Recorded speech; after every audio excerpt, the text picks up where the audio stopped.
জনাব তারেক জিয়া সাহেবকে নির্বাচন কমিশনারের সাথে বসে ওনারা কয়টা আসন চায় সেটি দিয়ে আমরা প্রশাসনের যে আচরণ সেই আচরণ জুলাইয়ের পরবর্তীতে আমরা ভেবেছিলাম সেটির ইতিবাচক সেটির পরিবর্তন হবে। দুঃখজনক বিষয় হচ্ছে তাদের সে আচরণ, যে স্তাবকের যে আচরণ, একটি দলকে যেভাবে আনকন্ডিশনালি যেভাবে সাপোর্ট দিয়ে যাচ্ছে যে আচরণ, সেটি আমাদেরকে আহত করছে। এভাবে যদি চলতে থাকে তাহলে এই সরকারি অর্থ অপচয় করে এই নির্বাচনের কোনো প্রয়োজন নেই।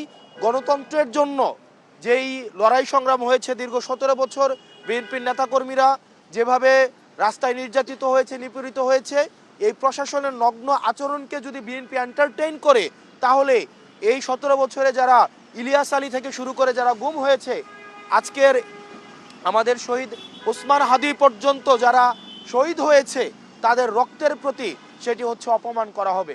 সেজন্য বিএনপিকে গণতন্ত্র যদি রক্ষা করতে হয় তাহলে এই প্রশাসনের নগ্ন আচরণের তাদেরকেও প্রতিবাদ জানাতে হবে। আর যদি প্রতিবাদ না জানায় তাহলে জনাব তারেক জিয়া সাহেবকে নির্বাচন কমিশনারের সাথে বসে ওনারা কয়টা আসন চায় সেটি দিয়ে এই জনগণের সাথে কোনো প্রহসন করার আসলে আমি প্রয়োজন বোধ করি না। ডিসিরা, এসপিরা নগ্নভাবে এই নির্বাচনে হস্তক্ষেপ করছে।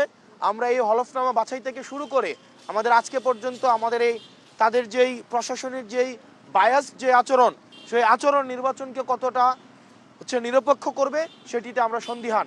এবং এই যে আমাদের আজাদির যে যাত্রা, সেই আজাদির যাত্রাকে আরও দীর্ঘমেয়াদী করবে বলে আমরা মনে করি।